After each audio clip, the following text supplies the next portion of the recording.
Assalamualaikum warahmatullahi wabarakatuh. Bismillahirrahmanirrahim. Alhamdulillahi rabbil alamin. Puji syukur kepada Allah Subhanahu wa taala, kita masih diberikan hidayah serta kemampuan untuk menimba ilmu sampai saat ini. Sambutan cinta kami kepada Anda semua. Selamat datang kembali di channel Musholla Darul Muttaqin. Kali ini kita akan mendengarkan ceramah kiai ternama serta keramat, yaitu Kiai Haji Ahmad Bahauddin Nur Salim atau dipanggil Gus Baha. Beberapa yang disampaikan oleh beliau membahas tentang beda pendapat itu biasa. Tahu kenapa? Penasaran ya? Dengarkan baik-baik, jangan di skip biar gak gagal paham. Dan saya doakan apa yang disampaikan beliau menambah ilmu dan manfaat bagi semuanya. Amin ya rabbal alamin.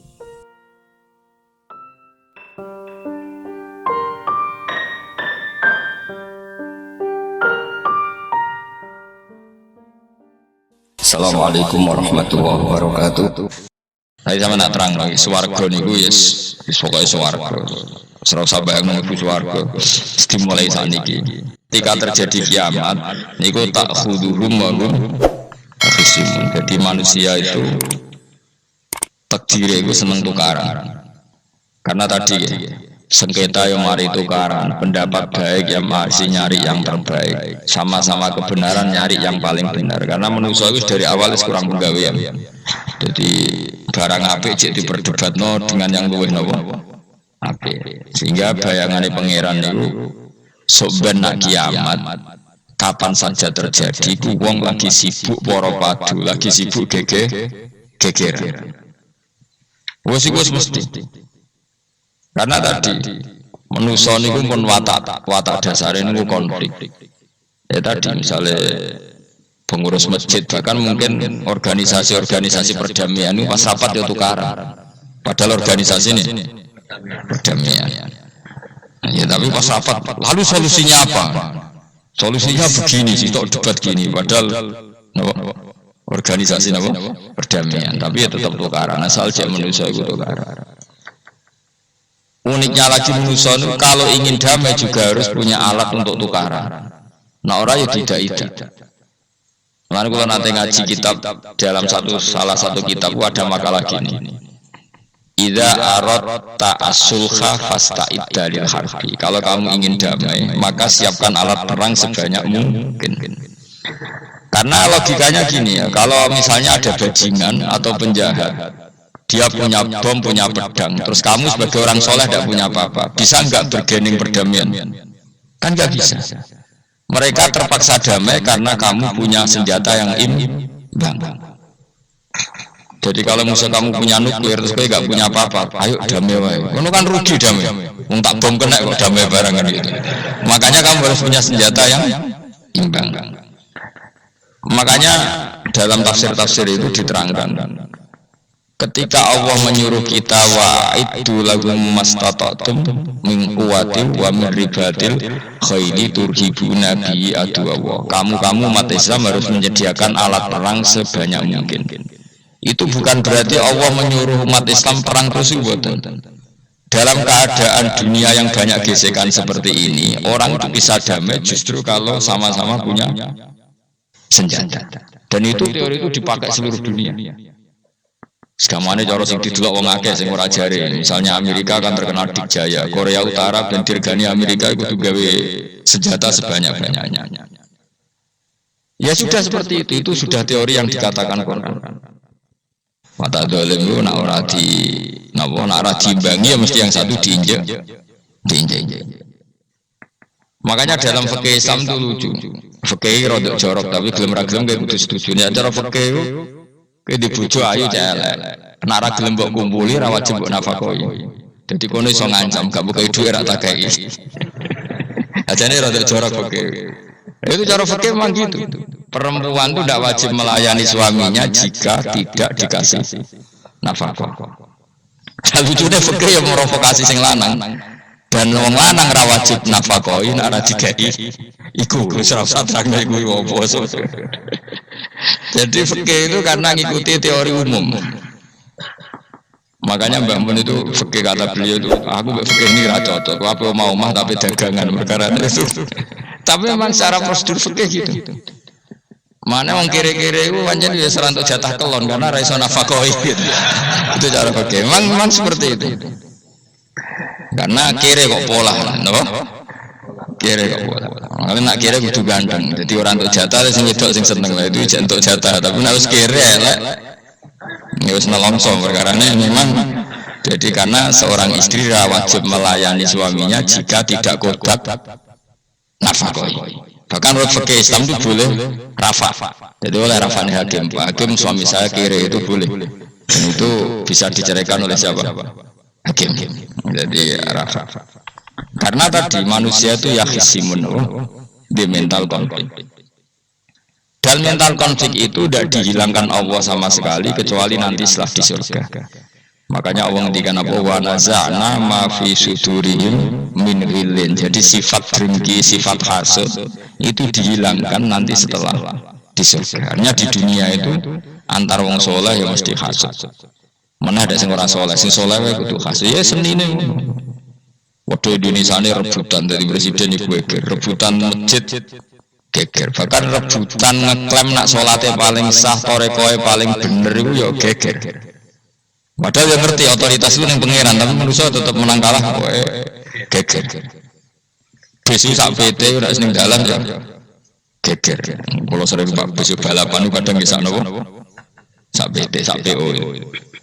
Karena nanti bayangannya pangeran itu ya mesti terjadi yang pangeran sendirikan kiamat itu tak khuduhum wahum ya khisimun. Jadi penuramen yasin antok rapaham tak tulung bangunan rapaham bangetan wahum fi ghaflatin minha bitakhosumin wa tabayu'in wa aklin wasyubin. Mesti manusia itu di mental takhosum saling berebut.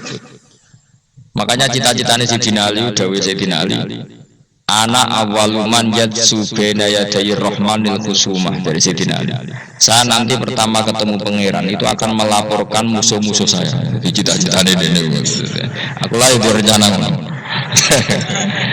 Aku lah jadi ben seru, no? Jebule bareng lapor kok ala wahyu nyoro. Sayyidina Ali beda wae anak gue wis lapor jebule. Salah. Karena apa? Ya itu tadi. Manusa itu wis pokoke ngono. Pertama manusia itu Nabi Adam. Iku ya wis geger mbek malaikat. Dari pangeran Adam khalifah, dari malaikat khalifah kok manusia mesti seneng geger. Tapi malaikat protes itu geger dhewe. Pangeran sing duwe kawula kok ngangkat digegeri. Jadi pangeran ra trimo. Wong aku sing duwe makhluk gawe aturan kok mbok gegeri. Iku pangeran. Jadi manusia pertama itu ribet. Pertama ribet mbek malaikat. Bareng Qabil be Habil ya ribet be dulu. Mulai dhisik perkara wedokan. Dadi sekunane kuno wedok mari ribet. Kalau wedok tambah ribet. Wis wae dunya wis ribet wis dinikmati wae no. Dinikmati. Makanya banyak orang top itu. Kalau punya kenalan banyak orang top. Niku ribet itu di mana? Jadi ada salah satu tokoh Indonesia itu terkenal sekali. Nak pidato ra kontroversi ra iso turu, tapi nak wis pidato wong bingung kabeh iso turu. Niku saya sangat kenal orangnya. Saya supire takoki, "Mau piye? Tak pidato ini bingung ta." Nak dijawab ra bingung kecewa. Lha jawab wah bingung sedanten, seneng terus iso turu. Karena memang konflik itu manusia terus seperti itu. Jadi apa? Kebaikan pun makanya ada guyonan ini betul kisah nyata nih, tapi reputasi bernegaranya ini karena sensitif. Ada negara tertentu yang muadzin itu digaji 30 juta. Jadi orang-orang melarat dengan muadzin itu 30 juta. Naiknya BMW. Imamnya itu digaji 70 juta. Hitung saja kalau 70 juta satu bulan satu sholat berapa? 70 dibagi 30. Kira-kira berapa satu hari? 2 juta, sekitar 2 juta 200 lah. Enggak kayak Indonesia, imamnya fakir-fakir terus muadzinnya fakir-fakir. Dikira itu satu prestasi negara itu karena mengapresiasi, menghormati muadzin dan ini. Jebule sing kiai Indonesia aja ada, mati eman ke sholat terus. Maksudnya mati eman ke sholat terus gak ada gajine. Akhirnya kecewa. Semenjak itu ora berani cerita prestasi negara itu pada Indonesia. Dia itu bangga negaranya itu menghormati imam sampai digaji muadzin digaji. Terus Dikirakan Indonesia jinnya. Imam Indonesia kan fikir-fikir, kadang wis padasane elek imami dhewe, koma dhewe. Semua macam-macam. Nah. Tapi dia gak ngerti nak Indonesia aku pinter tukaran, pinter debat. Oh, berarti ke sholat terus itu perkara ono gaji ini tuh. Makanya imam di sana sergap-sergap karena kalau nggak ngimami dipotong gaji. Semenjak itu negara itu nggak pernah cerita prestasinya negaranya mengelola imam. Nah itu dunia kemarin geger. Saya sering debat sama banyak kiai karena ini. Gue setuju di masjid imami digaji sama enggak? Misalnya saya partai ikhlas, setuju enggak biar imami itu ikhlas. Ada yang partai realistis, mereka kan punya keluarga harus dibaji dong, kalau enggak kasihan. Partai realistis versus partai ikhlas. Menang mana coba? Menurut hukumnya Allah mungkin menang ikhlas, tapi partai realistis masuk uang pengimami tok rantok gaji. Artinya apa? Dalam kebenaran saja bisa diperdebatkan, apalagi barang benar batin. Karena manusia itu punya mental wahum yakhsimun. Ya sudah seperti itu. Makanya nanti benar-benar gak ada konflik itu di akhir. Mengenai akhir imam gak bangga. Surga imami masane hebat nih, coba mergo digaji. Mandi ke sholat terus ngono gaji ini. Artinya sholatnya orang Indonesia itu luar biasa. Imam-imam Indonesia tanpa gaji kok. Ya resikonya kadang mutung, itu kan nggak masalah. Tapi ya nggak masalah lah. Tapi tetap ikhlas dibang no gaji. Mana kalau nggak bingung saya hafid mulai digaji, ustadz digaji, kalau nggak bingung berditakoi. Kok berkali-kali.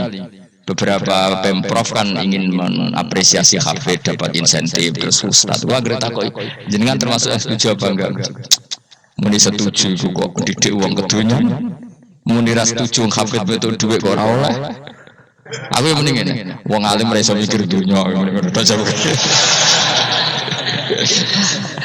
Itu yang tanya itu kadang gubernurnya tanya saya, bupatinya tanya saya, Gus di daerah mana-mana itu ustadz, guru madrasah itu dapat insentif. Terus jenengan Rembang setuju apa enggak? Aku jawab ngelatih ustadz seneng duit yo ora apik.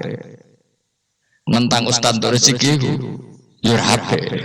Wong ustadz fakir yo akeh tenan. Nah, kau kan wong keramat, gak mati masalah cara orang untuk gaji. Tapi kan tidak semua orang keramat. Nah, kalau wong keramat untuk gaji tetap gagal. Tapi rata-rata ustadz kan tidak keramat. Gak keramat, bujanya cerewet. Cek kumpul mertua. Nggak, kalau sampean misalnya jadi, nggak ini cerita wakisimun. Seman setuju nggak kalau ada hafid itu dapat insentif?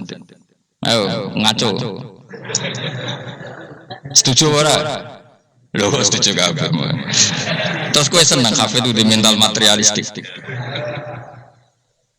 Setuju tak? Nggak. Terus gue setuju. Hafid rada duit. Mungkin ya, terus ngurusi aku. Jadi memang kebaikan saja bisa diperdebatkan. Makanya dulu kalau ulama, makanya ijtihad itu penting. Ulama dulu itu kalau gejol-gejolokan itu dalam hal yang tidak mujma'alah ya, tentu dalam hal yang tidak mujma'alah. Itu gejol-gejolokannya itu gak pernah selesai. Karena memang sesuatu itu pasti mirip ke sana, mirip kemari. Makanya disebut ra'yuna shawabun yahtamilul khata' wa ra'yuka khata'un yahtamilul shawab. Pendapat saya itu taruhannya benar dulu tapi ya mungkin salah, tapi pendapat Anda salah tapi mungkin benar karena mirip-mirip. Misalnya zaman sahabat itu sudah jadi perdebatan gini. Setelah Mekah ditaklukkan Rasulullah dan setelah Rasulullah wafat dan Islam sangat-sangat kuasa, bukan sekedar kuasa lagi, sangat kuasa. Paling enggak menguasai Mekah Medina.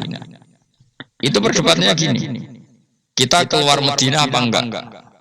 Sebagian sahabat enggak, kita di Medina, ini ardu Rasulillah, ini muhajaru Rasulillah, tempat yang dipakai hijrah Nabi. Kita keluar dari Mekah enggak usah. Sholat di Mekah itu fadilahnya sebagaimana 1000 sholat. Wah, debat gitu. Yang separuh enggak. Nguyai segoro itu apik ta ora. Mekah Medina sekarang sudah jadi negara Islam, tapi banyak bumi lain yang belum ada Islam. Menyebarkan Islam itu penting enggak penting. Efeknya meninggalkan Mekah Medina.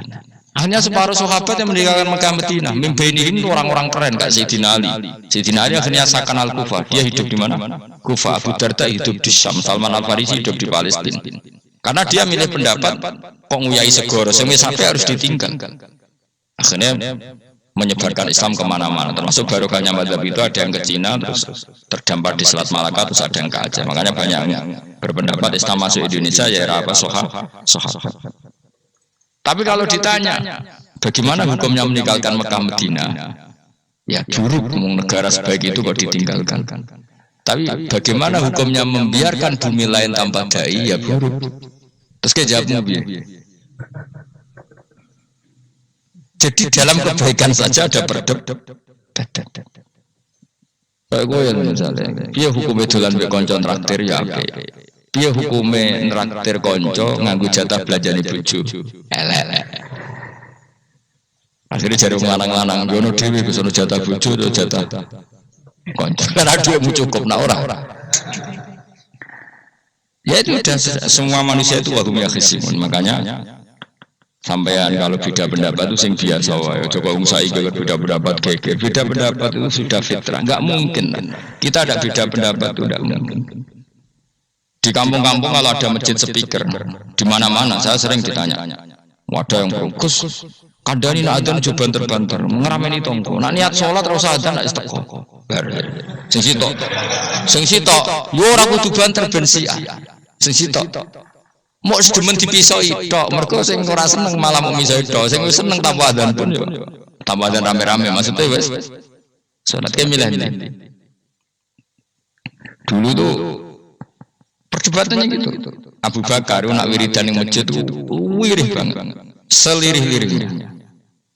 Umar nak wiridan diam, tapi ranggusan sistem zaman itu, tapi banter, tapi sengramen itu intinya sengramen.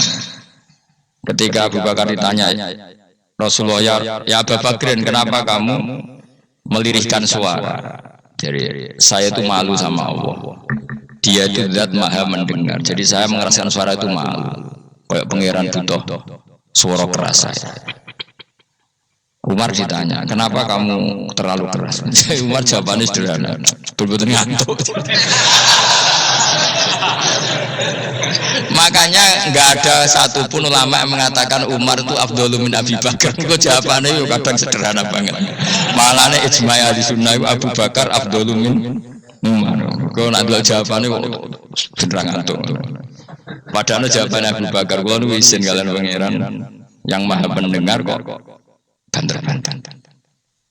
Rasulullah dalam banyak hal ya gitu, ketika banyak masalah itu sahabat dungo banter-banter. Nabi duko, innakum latatuna as-somma. Kamu tidak berdoa sama zat sing budak, maka kamu nggak usah banter-banter. Jadi andai kan ada istighosah pakai sound system banter-banter itu ya perlu dipertanyakan. Yang pengiran wis krungu gegere ngono lho misalnya. Tapi misalnya madzhab itu kamu pakai, terus ada pertanyaan, dangdutan saja banter, kenapa kalimat thayyibah tidak boleh banter? Masalah mana? Ya asal isi dunia itu masalah. Gemilan dia. Ini cerita saja. Kalau manusia itu istighosah jaruk tulung sama pengiran kan? Pengiran sudah dengar tanpa sound system apa enggak? Kenapa banter-banter?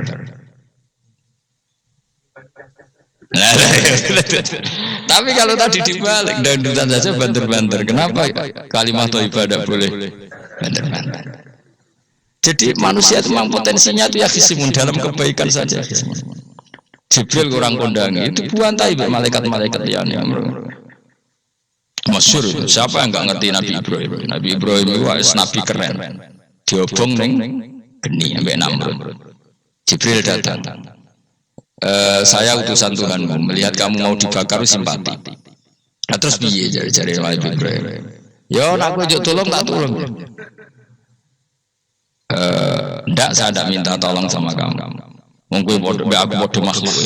Kena wani ngomong dengan Jibril. Nabi Ibrahim santai. Maksudnya aku rabe aku sing nulung, kowe kondo aku tak kadakno pangeran. Jare malaikat Jibril, jare Nabi Ibrahim, lho nak soal pangeran ora usah kondo wis pirsa. Artinya ngene lho, padha kekasih pangeran yo bantah-bantahan jenenge wae.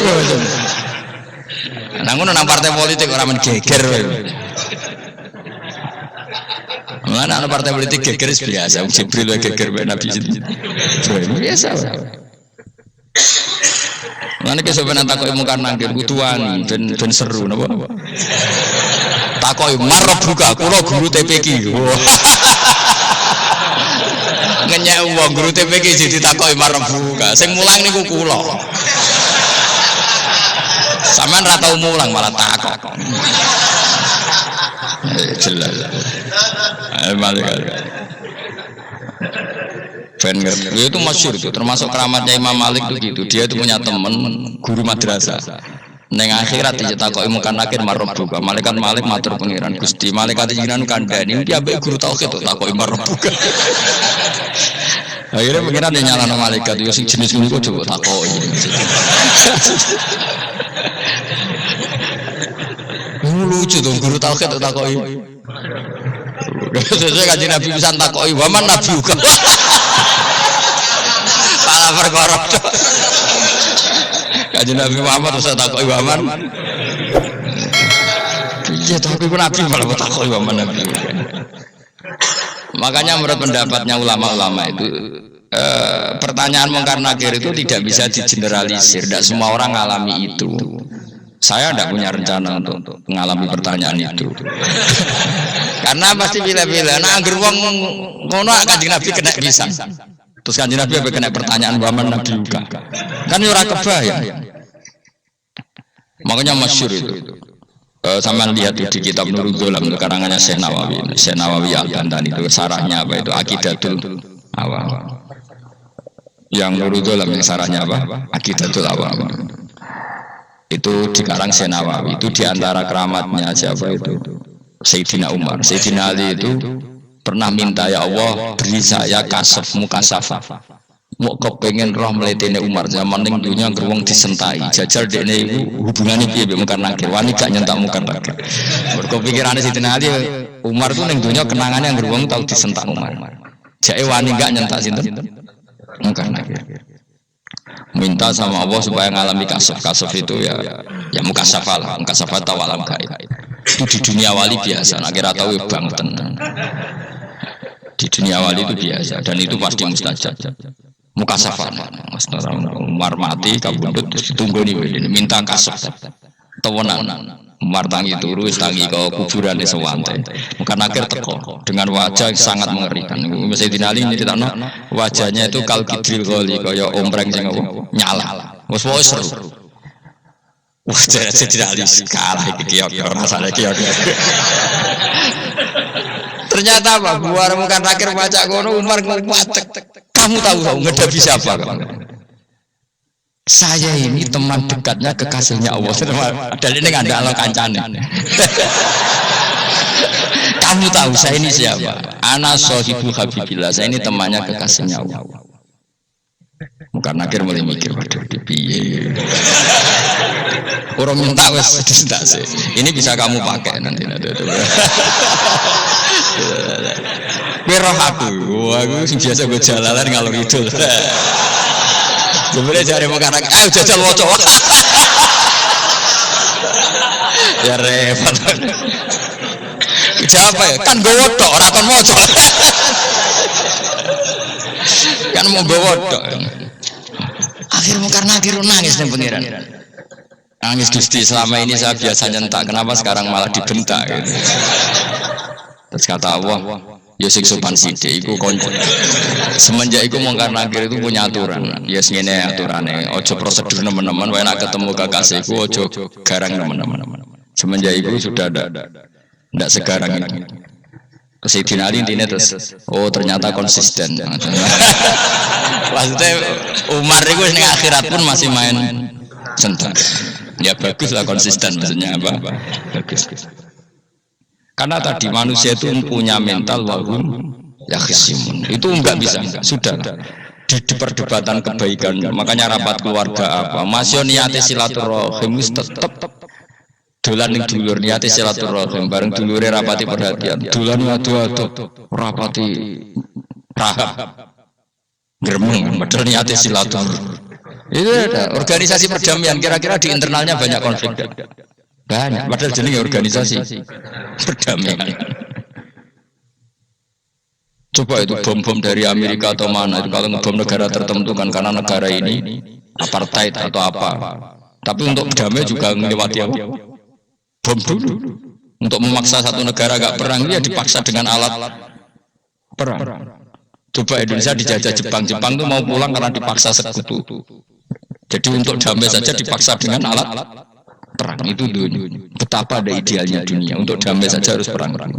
Makanya idza aradta sulhan fasta'id lil harbi. Kalau kamu ingin damai pun harus menyediakan alat perang. Karena kalau yang punya apa-apa pasti diinjak-injak. Ya sudah seperti itu, ini dunia semuanya nggak pernah sempurna. Sampai damai harus perang, harus paling nggak punya alat perang. Karena mentalnya manusia itu wahum yakhisun sampai pas kiamat ini cek wahum yakhisun.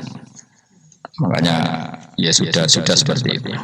Tapi nanti insya Allah baru kayak kesolehan itu perdebatannya dalam kesolehan kayak yang dialami malaikat Jibril dan Nabi Ibrahim. Malaikat Jibril empati ya karena kekasihnya Allah dibakar. Ibrahim merasa dekat sama Allah, gak perlu perantara Nabi siapa? Malaikat siapa? Jibril. Itu bagus ya perdebatan dua orang soleh. Banyak Rasulullah dengan Jibril ya sering kadang-kadang debat, tapi perdebatan orang-orang soleh itu memang luar biasa. Coba debat di Indonesia bagi negara sebelah sisi itu, oh negara kami imam masjid itu digaji gini-gini. Niatnya pokrol juga jadi ke Indonesia, mantep man ke sholat terus lah no gaji ini. Akhirnya kan, yuk malu tuh ternyata sholatnya terus itu karena apa? Gaji. Orang Indonesia tetap sholat tampung gaji, tapi gerbangnya jalan terus. Loh iya, saya sebagai kiai itu sering bingung kalau ditanya gitu. Saya sering kenal bupati, gubernur. Kalau sering tanya, Gus saya itu ingin mengkhidmati agama di Jawa Tengah atau Jawa Timur, ingin ngasih insentif sama guru Madin. Saya sebagai kiai kan bingung, muni setuju mendidik uang material, muni rasa setuju, mosok ustaz tapi untuk rezeki kok ditentang. Nah gue jenis setuju apa menolak? Mustafa sing khusuk wis setuju. Wis bosen dene mbek melarat. Ayo setuju ora? Nah aku wong alim ana takdir bos. Suara kena dipikir itu ya suara kena dipikir. Ya karena tadi sudah wahum yakhsimun itu apa? Wahum yakhsimun. Sudah seperti itu. Mohon keluar terus. Wamtazil yauma ayyuhal mujrimun. Wa yaqulu lan dawuh sapa Allah taala. Imtazil yauma. Nggih niki oleh nafsir Imam Suyuti wamtazil yauma ayyuhal mujrimun terus wawune niku dilebokno lafaz yaqulu wa yaqulu. Tegese lan dawuh sapa Allah taala dawuh imtazil yauma. Imtazumi saw sira kabeh al yauma ing dalem iki dina ayyuhal mujrimuna he wong-wong sing dosa. Dan ini menunjukkan nak zaman yang dunia itu kancanan wong kafir sing ora harbi ki angsal. Mergo orang benar-benar terpisah dari wong kafir teng akhirat. Makanya ulama-ulama tidak mengharamkan misalnya ada mahasiswa Indonesia kuliah di Jerman atau gak apa-apa, sementing jaga imannya. Karena wajib terpisah mbek wong kafir iku nak wis teng akhirat. Imtazul yauma ayyuhal mujrimun infaridu adil mukminin in takhtilatihim bihim. Saat di akhirat benar-benar orang mukmin harus terpisah dari orang kafir karena alamatnya berbeda. Tapi kalau di dunia kan ada hajatil muamalah, ada hajat muamalah. Ya, tadi asal tidak harbi ada asal kafir yang tidak musyrik. Nah, karena ada hajat muamalah. Ya, ada hajat apa? Muamalah. Mau tidak mau. Misalnya kamu ya haji ya pakai pesawat. Bikinan Amerika. Orang Amerika bisa punya uang ya nak pesawatnya kepayon tinggu haji. Kalau enggak ya ada yang rental ya bangkrut. Ya, tapi gue nak misalnya ranggu pesawat sampai melaku. Ya asal di dunia itu pasti ada saling interaksi sosial. Paham ya? Nah, nanti benar-benar terpisah wamtazil yauma ayyuhal mujrimun itu nanti napa? Nanti. Guys enggak bisa dihindari. Wamtazulan misau sira kabeh al yauma ing dalem iki dina ayyuhal mujrimuna eling-eling sing. Saya punya sekian cerita ya supaya sampean tidak jadi ekstremisnya. Allah menakdir dunia itu sudah seperti ini. Sudah kamu tidak boleh protes. Kayak apa Nabi Musa itu Sofiyullah. Sing rumat Nabi Musa cilik sapa? Fir'aun. Ketika Rasulullah lahir, panitiane ra kowe Abu Lahab. Wong roh kabeh. Pas Nabi lahir, kowe Abu Lahab jur jasane. Berjasa Abu Lahab. Abu Lahab saking senenge ponakane lahir lanang ganteng candaleme dekne mestine iku penting bagi dia dihibahkan ke Sayyidah Ami. Nah iki jenenge Suwaibah napa al-Islamiyah. Cara Jawa wis ora usah ngewangi aku nduk ngewangi dulurku wae mergo duwe bayi. Kayak apa? Dia yang tasakuran yang ribet karena iya kekasih pangeran di rumah Abu Lahab, Musa di rumah Fir'aun. Ini dunia serai dia. Ya sudah seperti itu. Kamu mau apa? Lah pangeran yo ora risi tenang ae. Misalnya Abu Lahab protes, "Kulo nate ngurmat kekasih jenengan." Iya dunyaku selesai kan? Dunyaku dipangan kekasihku selesai kan? Misalnya Fir'aun protes, "Riyen sing ngurmat Musa kulo lho Gusti. Nganggo dunyane sapa?" Dunyane jenengan yo wis masalah yo apa? Pangeran santai wae. Tapi nak gue ada bayang ngomong soleh kudu steril kau wong kafir lah terus gue gak tau maca sejarah. Nabi Musa itu rumah lahirnya kanjeng Nabi ini musim mandidiannya Abu Lahab. Yes ngono dunya biasa wae, urip biasa wae. Maksudnya biasa wae penting soleh, di hati soleh, rezeki minallah. Wae taluk wae pangeran, ora usah sok suci, ora usah sok bener dhewe biasa wae. Dunya wis kabeh kersane napa pangeran. Ya sudah seperti ini. Yang soleh kayak Sa'labah malah akhirnya su'ul khotimah. Padahal dulu disebut hamamatul masjid, tukang iktikaf. Gak tahu mulai ke masjid, tapi akhirnya su'ul khotimah. Wahsi sing mateni kekasih Nabi, irfani mateni Hamzah ditakdir husnul khotimah. Makanya itu yang muqallibal qulub tsabbit qalbi ala ini kita tidak pernah. Nah kenapa kalau saya ngaji PD, mereka aku muji pangeran, saya tidak pernah mikir awak, tak penting awak, penting muji pangeran. Ngaji itu artinya kan muji pangeran, muji ilmu nih pangeran, ya sudah. Itu anakku dungo itu mikir awakmu dewi. Mulane dungo mek ngaji udah jadi dhuwur ngaji, mergo ngaji muji pangeran, nak dungo mikir awake dewi. Makanya masyhur itu ada dua kelompok di masjid, yang satu diskusi halal haram, yang satu berdoa. Nah, terus Nabi keluar dari rumah berdiri sempat ragu, saya kemana? Terus, akhirnya Nabi ngendikan mereka itu berdoa kalau Allah mengabulkan jadi sembadani.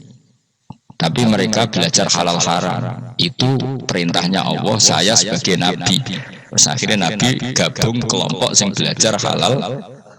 Karena belajar halal haram artinya ingin menghidupkan hukumnya Allah Ta'ala. Tapi nak wong dongo kepingine iku kabul kajati. Intine mikir awake dhewe. Makanya saya termasuk ulama yang jarang berdoa. Tapi ya berdoa tapi kadang-kadang. Nah kowe kan kontribusi ning agama ora pati ya dongo. Oh dasar murahan. Ya tapi piye mulang ya ora payu.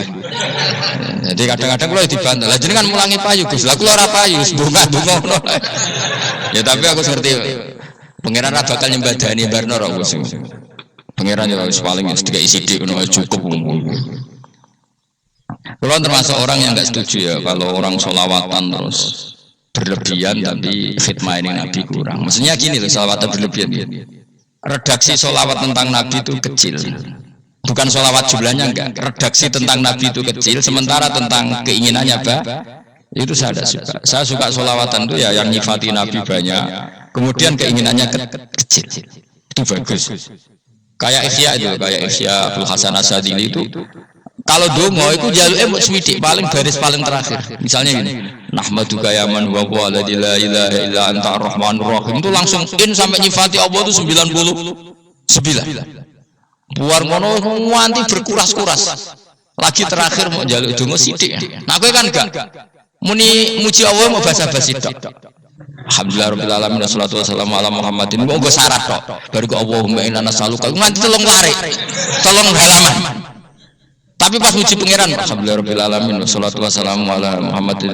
Bariku terus dongo jaluk mapan tolak buala. Yo tuanya. Mana jare pangeran? Muji kekasihku suwi dongane kecangkeman. Lah saya juga suka jenis itu. Harusnya sholawatnya itu yang panjang. Maksudnya nyifati Nabi yang panjang. Baru mintanya sedikit, itu bagus. Di akhlak.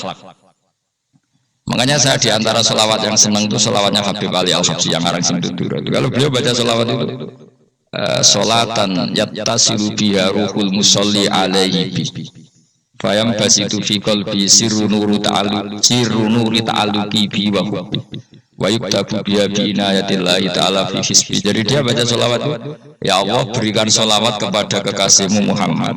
Dengan sholawat ini rohnya saya, musolli itu rohnya saya yang membaca sholawat bisa sambung dengan rohnya Rasulullah. Dan setelah sambung saya terhitung sebagai orang yang mencintai Rasulullah. Dan saya berharap dari cinta itu saya tertulis sebagai umatnya. Nah, aku kan enggak mau sholawat itu, saya termasuk orang yang enggak saya ya. Tapi ya tetap baik timbang nganggo primbon ya satu sholawatan ya. Tapi boyo punya etika lah dengan Rasulullah itu. Boyo kalau dungo nyifati Nabi yang banyak, ya baru keinginan. Kan banyak sholawat yang seperti yang saya misalnya di kitabnya Sayyid Muhammad ada. Allahumma sholli ala sayyidina Muhammad nuri kalam alladzi. Wah nyifati Nabi itu sampai panjang lebar baru menceritakan hajat. Kalau kamu kan enggak nyifati Nabi basa-basi, mau sidik malah kadang orang sholli ala Muhammad. Kok ala Muhammad muni sayyidina aja disoal. Masalah terus dari ketuhannya saya termasuk yang enggak setuju karena itu menurut saya kurang etika. Makanya Rasulullah itu kalau berdoa kalau sudah nyifati Allah coba tak beri satu contoh saja doanya Nabi. Alhamdulillah hamdan yuwafi ni'amahu wa yukafi'u mazida ya rabbana lakal hamdu kama yanbaghi li jalali wajhika 'azimi sultanik la nuhsi sana'an 'alaika anta kama asnaita 'ala nafsik. Itu sudah berapa itu nyifati ini? Itu belum doanya. Nah kamu kan enggak Allahumma alhamdulillahirabbil alamin Allahumma ya Allah di hajati gremeng seramutu kan jangan gak bakat wali. Nah cara kula iku sisen dene. Kula wis sering ngamini dongane wong ngono tapi ning atiku amin maksudnya amin barno mawon Gusti. Dadi aku amin tapi amin ku barno mawon Gusti. Wong ora jelas ya. Jadi aku muni amin tapi amin barno maksudnya ya Allah barno amin ngono maksudnya. Jadi karena tadi setahu saya doanya para nabi, para wali itu memang seperti itu. Ya coba itulah doa tadi aja yang saya sebut itu berapa kalimat? Apa? Alhamdulillah hamdan yuwafi ni'amahu wa yukafi mazida ya rabbana lakal hamdu kama yanbaghi li jalali wajhika 'azimi sultanik la nuhsi sana'an 'alaika anta kama asnaita 'ala. Enggak terhitung pujian saya kepada engkau sebanyak engkau memuji pada diri engkau sendiri. Allahumma inni a'udzu biridhoka min sakhatika fi mu'afatika min ububatika wa bika min Allahumma sholli haqqi jabarutika wa bi khawsika. Panjang sekali doanya wali-wali itu, tapi semuanya mensifati Allah. Bahkan banyak yang kemudian lupa enggak doa. Coba haji, doa haji itu coba. Labbaik Allahumma labbaik la syarika lak innal hamda wa ni'mata laka wal mulka la syarika lak. Wa ni'mat itu kan labbaik saya siap melaksanakan perintahmu ya Allah sa'dik. Engkau yang punya pujian, engkau la syarika lak. Itu malah enggak ada, jarang malah ada doanya. Itu kalimatnya talbiyah semua. Allahumma antal azil akram itu sudah seperti itu. Karena tadi al mu'min yashghalu sana 'ala Allah min ayyakuna li nafsihi dzakiran. Mukmin sejati adalah sibuk memuja Allah sampai lupa jatah dirinya sendiri. Nah, kowe kan gak mujine Allah basa-basi, dongane tenanan. Itu jadi makhluk aneh, jadi hubungan pengiran itu wong aneh. Ya tapi jangan bakat wali, semuanya ikut ini, semuanya ikut. Ya dong ngono, kok mari wali kakean malah gak elit. Jadi, tapi saya mohon itu di sholawat itu usahakan jumlah, paling enggak jumlah sholawatnya banyak, doanya sedikit. Paling enggak misalnya kamu tidak punya kalimat yang baik, yang mau sholawat 100, juga ini salah. Biar giling-gilingan kita menyebut kekasihnya Allah lebih banyak ketimbang kita menyebut hajat kita sendiri ya gitulah, paling tidak punya etika seperti itu ya. Kalau kamu nggak punya segot-segot yang keren, bacalah sholawat berapa? 100 terus cerita awam Gusti utang kula kathah mungkin raja wis roh.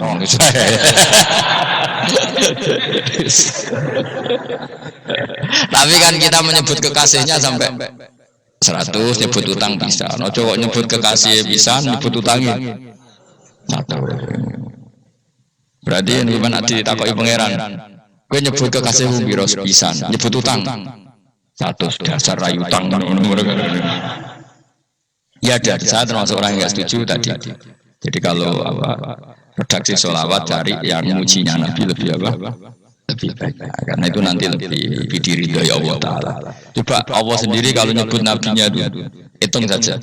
Laqad ja'akum rasulun min anfusikum. Jadi rasulun min anfusikum, seorang rasul yang sejenis dengan kamu. Terus azizun, orangnya sangat terhormat. Alaihi ma'anitum, rasul ini siap menanggung apa yang kalian tidak mampu. Kowe ra bakal mlebu swarga baru kaya syafaate Nabi akhir mlebu swarga. Kowe ra kelar korban, Nabi tahu mengorbankan kita semua. Dokha Rasulullah bikabsaini, terus hada an ahli wa hada amman lam yudokhi min mati. Ini alihima anitum, Nabi menanggung apa yang kalian berat. Azizun, Nabi itu ali, terus harisun alaikum, Nabi sangat berkomitmen menyelamatkan kalian. Haris itu keinginan yang berlebihan, itu jenis apa? Haris, kuno namanya ini ngungseng, keinginan yang over. Nabi itu sangat berkeinginan kita ini maslahat. Terus bil mu'minina raufur, Allah yang super saja kalau nyebut nabinya nyifati sebanyak itu. Ada ayat lagi misalnya, Rabbana wab'ats fihim rasulam minhum yatlu alaihim ayatika. Muhammad itu siapa? Seorang rasul yang membacakan ayat-ayat Allah. Wa yu'allimuhum, seorang rasul yang mengajari mereka alkitab wal hikmah. Wa yuzakkihim, seorang rasul yang membersihkan akhlak-akhlak kita. Jadi artinya Allah punya tradisi kalau nyifati rasul itu banyak. Juga nyifati orang-orang sekeliling rasul. Makanya menurut saya madhab Syiah itu enggak pas. Karena Allah kalau nyifati Rasulullah itu jika nyifati orang-orang di sekeliling Rasulullah, dan itu dengan pujian, yaitu Muhammadur Rasulullah walladzina ma'ahu asyidda walal kufar rahama'u bainahum tarahum ruk'an sujada yabtaguna fadlan minallahi wa nasimahum fi wujuhihim min atharis sujud. Itu kan panjang sekali, dan orang-orang sekeliling Muhammad adalah begini. Kayak apa Allah muji para ashabu Rasulullah? Masa kita ikut kelompok yang menghina ashabnya Rasulullah? Makanya kita tetap madzhab ahli sunnah wal jamaah, yaitu mencintai semua sahabat. Karena Allah saja yang Tuhan mensifatinya dengan sehormat itu. Mensifati apa? Ashabu Rasulullah. Disifati orang-orang yang saling kasih sayang sama orang mukmin. Tarahum ruk'an, sujud dan komitmen hidupnya untuk rukuk dan sujud. Simahum fi wujuhihim min asari sujud. Sudah asari sujud tidak usah diterjemah, nanti sensitif. Cuma setahu saya asar sujud itu nanti setelah di akhirat orang sering sujud itu jabahnya itu ada nurnya. Tapi kalau ada yang nafsirkan asari sujud itu warna tertentu ya sumpah ya itu sensitif. Yang jelas asari sujud itu ya sudah seperti itu. Seneng kamu kok hasut. Kowe nyen provokator, nak ono apa ya? Ada hal yang begitu terus mau berlebihan. Uteke ya khisimun. Nah, kalau ada kepentingan pokok ayat si mahum fi wujuhim min athari sujud, bahwa dalam jabahnya itu ada asaris sujud. Itu masyhur kan, saya terangkan ya, tapi gue jauh sensitif biasa wae. Suatu saat Rasulullah itu ngendikan begini, nanti saya kata Nabi akan nyafati kalian semua. Sahabat-sahabat tanya, ya Rasulullah dengan sekian miliar orang bagaimana kamu mengenali kita? Saya ulang lagi, suatu saat saya nanti akan nyafati kalian karena saya kenal kalian. Maksudnya di akhirat. Ya Nabi, di akhirat. Terus sahabat tanya, ya Rasulullah bagaimana engkau mengenali kita sementara nanti di akhirat bermiliar-miliar orang? Terus Nabi ngendikan gini, jika kamu punya unta dengan tanda tertentu, saya ulang lagi, jika kamu punya unta punya tanda tertentu, dalam jidatnya ada begini, dalam tangannya ada gini, dalam kakinya ada gini, maka apa kamu bisa membedakan untamu dengan unta orang lain? Ya bisa ya Rasulullah, karena unta kita khas. Misalnya kaki depannya ada putihnya, kaki belakangnya ada putihnya, dalam badoknya ada putihnya. Kata Nabi, inna ummati yut'auna yaumal qiyamati hurran muhajjalin min asaril wudu. Nanti umatku nanti wajahnya juga bersinar, tangan kakinya juga bersinar. Jadi asar itu saya pastikan secara riwayat itu akhirat, maksudnya tentang akhirat. Tapi bahwa yang di dunia ada yang memulai asar itu ya monggo mawon. Loh itu bagus kan, artinya ekspresi percepatan. Enggak apa-apa loh, daripada kok kowe ra jelas ini. Maksudnya ya orang ngetok kowe pancen jarang sujud tenan. Wis ora usah sensitif, tapi yang jelas ya nanti. Ya sampean kiamat ruang samu. Nanti hisab itu nanti kalau hitung hanya sekitar 3 jam. Hisabnya sak dunia itu hanya sekitar. Karena malaikat itu tidak kesulitan sama sekali. Tak warai ya. Ini nggak akan salah saya dalam hal ini karena riwayatnya sahih. Kenapa hisab itu hanya butuh rubu'un nahar, seperempat dari siang, Pak. Anggap saja siang itu 6 jam atau 12 jam itu aja terserah. Kalau 12 paruhnya akan 6 ya. Seperti seperempatnya berarti 3. Itu gini.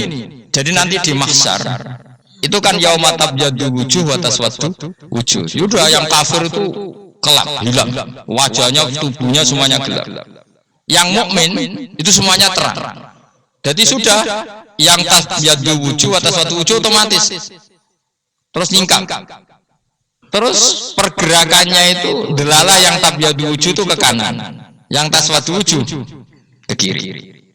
Maka kamu jangan punya sinar yang kelap-kelip. Nanti kena bigo yang karena gak jelas tadi. Maka kamu harus sinarnya yang sejelas-jelasnya. Ghurran muhajjalin min asarin. Bila perlu nur kamu sampai menembus langit saja. Makanya ketika orang mukmin sudah nurnya ada di muka, ada di tangan, masih ngendikan Rabbana atmim lana nurona, karena takut masih kena bigo tadi. Karena kalau hanya wudhu tok, sikil tok kan, bayangkan di miliaran orang kan bisa agak kelihatan. Tapi kalau nurnya sampai nembus langit kan, itu siapa kok nurnya sampai? Kan malaikat langsung tahu. Mana hafal Quran, alim kan insya Allah nurnya. Sama zaman itu masih berdoa, Rabbana atmim lana, sempurnakan nur kami. Karena nanti identifikasi malaikat berdasar tadi. Kalau ada nur berarti diletakkan ashabul yamin. Kalau nggak ada nur, ashabul yamin. Nah malaikat yang dibawa bigo itu kira-kira detail gak? Dugaan saya kalau kelap-kelip pasti kena simal. Wah ini partai kiri kan. Pemenang yang ngudune mau dulet sirah tok sidik. Karena anak madzhab Syafi'i. Sebetulnya meskipun dosa sebaiknya kalau basuh sirah itu kabeh ben ora kelap. Mana bebas terus dulat-dulit tok. Iku sebenarnya ya kelap-kelip. Ya sudah ya. Setelah itu kata ngendikane pangeran ya oraful mujrimuna bisimahum fayukhadu bin nawasi wal aqdam. Orang-orang pendosa kelihatan maka diletakkan di kiri. Nah sama yang orang-orang baik simahum fi wujuhim min asari. Jadi ayat itu jelas tentang akhirat. Tapi kira usah terus provokasi. Seneng kamu kok ya khisimun, maksudnya provokator. Jadi nanti yang mukmin jelas nurnya. Lah nur ini nanti dengan kadar iman kamu, perilaku kamu. Ada yang kelap-kelip, ada yang kelap-kelip ini orang kena bigo itu.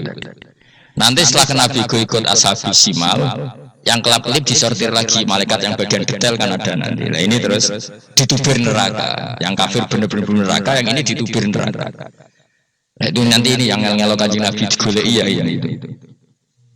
Mana sakit Kanjeng Nabi, mana ono kiai saleh darane nek iso saleh dhewe sakit Nabi kok terus goleki endi umatku sing kelep-kelip. Terus dicari di syafaat. Ya imma langsung dituruti Allah wa imma dibasikne neraka. Ya terserah rencanamu piye kon aku. Tapi yang jelas apa?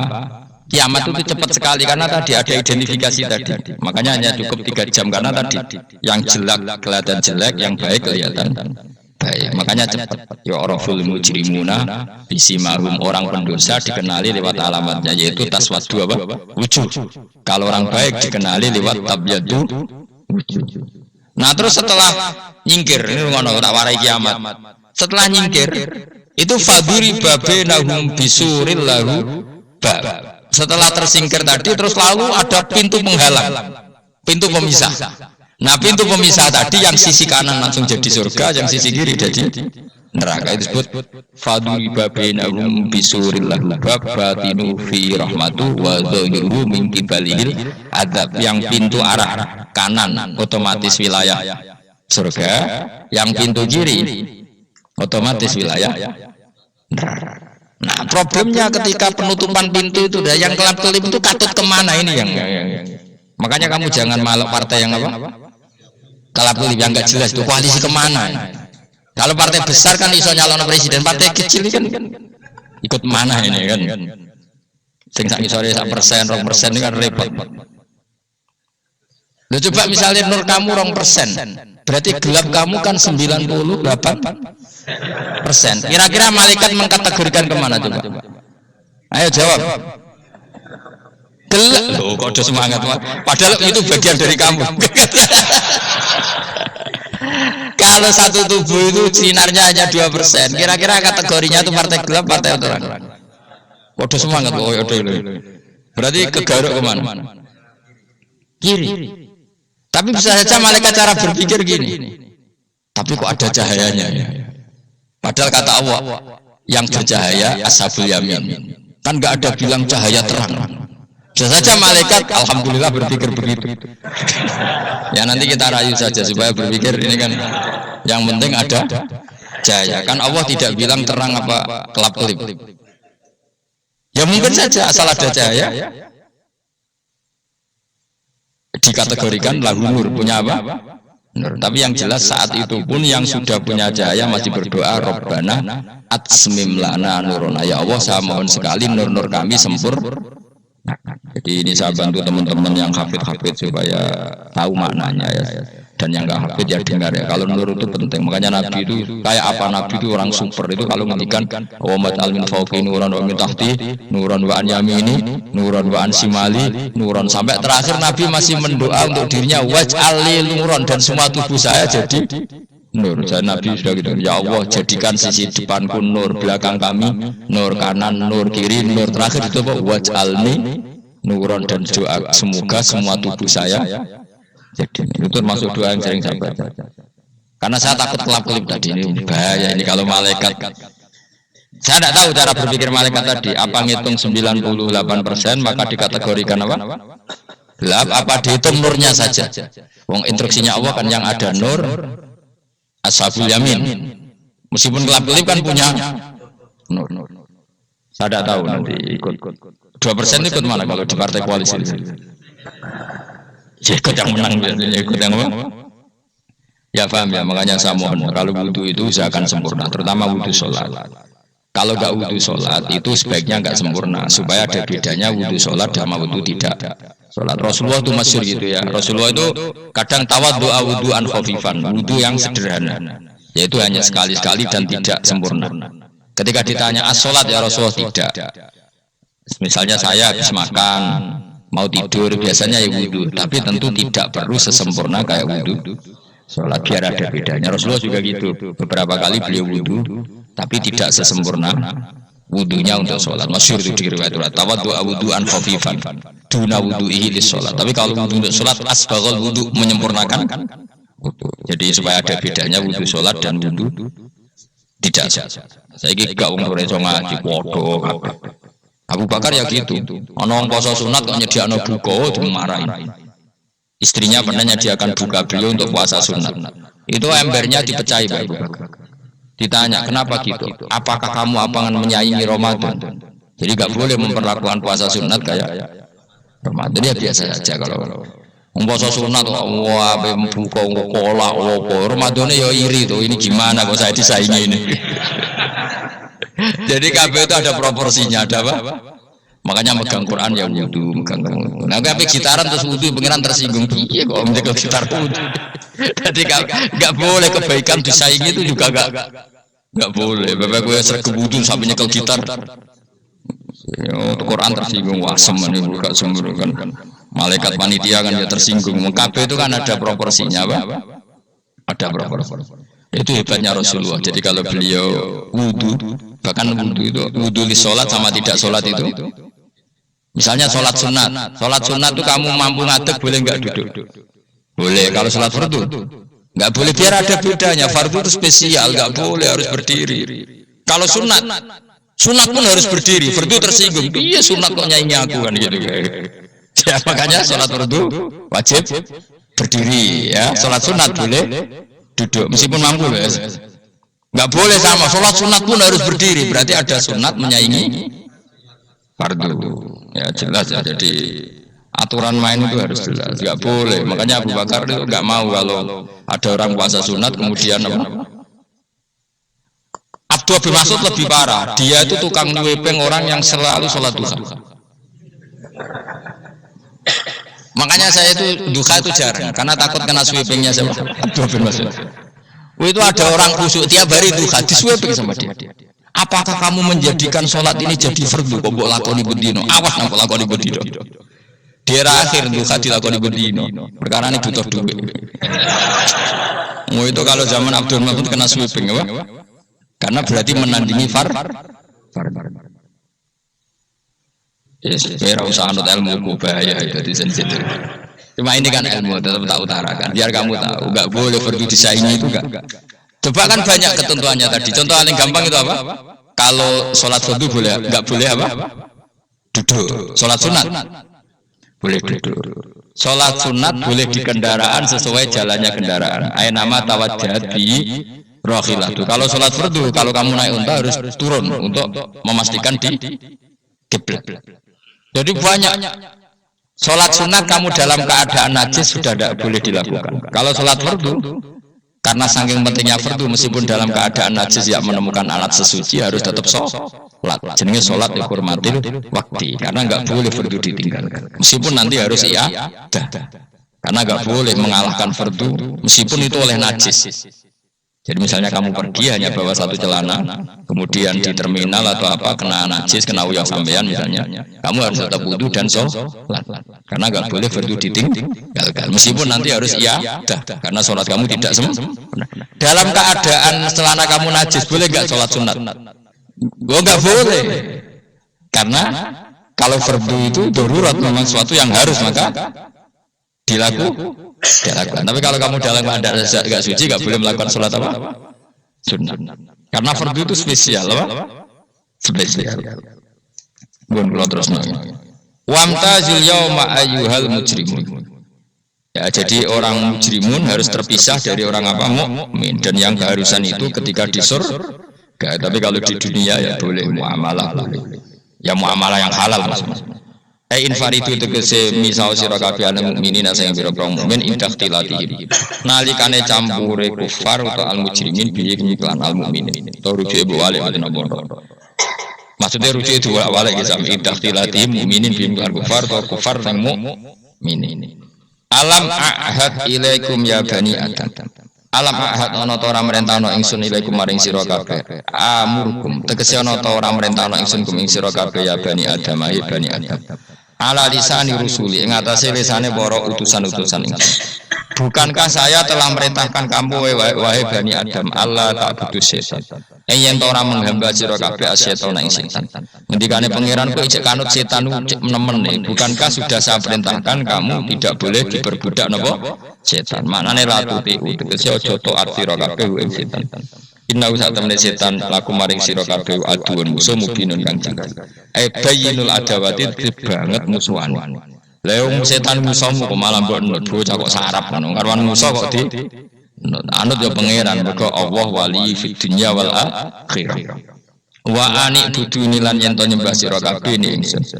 Wa anjene kelakuan ududu nyembah sira kabeh ni ingsun wahidu sing nglakoni tauhid sira kabeh. To mengesakno sira kabeh ni ingsun. Wa ati ulan taat sira kabeh ni ingsun. Harusnya kita hanya ibadah ni Allah Subhanahu wa taala karena dia yang menciptakan kita, tempat kita kembali. Setan itu tidak siapa-siapa. Makhluk yang hina, yang lemah. Pokoknya malah taat. Taat yo ning gone zat sing super, sing gawe kita, sing memberi rezeki kita dan zat yang kita kembali. Hadza utawi iki marane taat ning Allah taala. Hadza ai al-madkur min taatillah yusiratun budalan tariqun dalan mustaqimun kan. Subhanallah wa bihamdihi adada khalqihi wa ridha nafsihi wa zinata arsyih adada kalimati. Subhanallah wa bihamdihi adada khalqihi wa ridha nafsihi wa zinata arsyih adada kalimati. Subhanallah wa bihamdihi adada khalqihi wa ridha nafsihi wa zinata arsyih adada kalimati.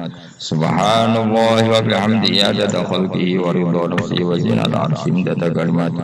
Subhanallah wa bihamdihi adada khalqihi wa ridha nafsihi wa zinata arsyih adada kalimati. Subhanallah wa bihamdihi adada khalqihi wa ridha nafsihi wa zinata arsyih adada kalimati. Subhanallah wa bihamdihi adada khalqihi wa ridha nafsihi wa zinata arsyih adada kalimati.